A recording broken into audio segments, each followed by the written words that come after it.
Est-ce que la guerre de Troie, elle a vraiment eu lieu? Pour répondre à cette question-là, il faut comme en poser une autre. Est-ce que la ville de Troie, elle est réelle? C'est le fun parce qu'on n'est vraiment pas les premiers à se l'être posé. C'est le cas depuis le Moyen Âge. Puis on est resté sans réponse jusque dans les années 1870 où on a un archéologue qui s'appelle Heinrich Schliemann qui est obsédé par les poèmes homériques qui va se donner la mission d'aller trouver Troie juste en suivant les poèmes. Donc c'est vraiment pas une tâche facile. Et en 1873, surprenamment, il a trouvé Troie.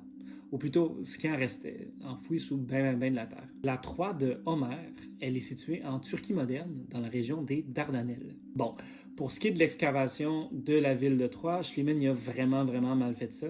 Il étudie de la dynamite dans le processus. C'était vraiment critiqué même à son époque. Donc il a détruit une bonne partie des ruines, malheureusement.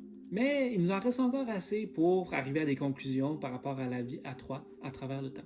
Attention, l'existence de la ville de Troie ne rend pas l'Iliade un récit historique. Des personnages comme Ulysse, comme Achille, comme Hector n'ont jamais existé. Ça serait cool, là, mais... Donc, qu'est-ce qui se passait à Troie? La réponse, c'est du commerce et probablement beaucoup de conflits. En fait, l'analyse des ruines et des sédiments qui les entourent nous disent que la ville a passé à travers plusieurs phases de destruction et de reconstruction à travers le temps. Cette partie-là, plus scientifique, là, je vais laisser ça aux archéologues si ça vous dérange pas.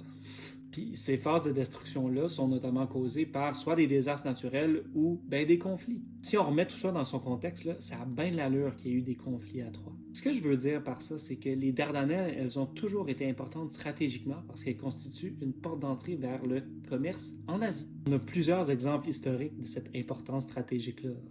L'Empire ottoman n'a pas pris Constantinople en 1453 seulement parce qu'il trouvait ça beau.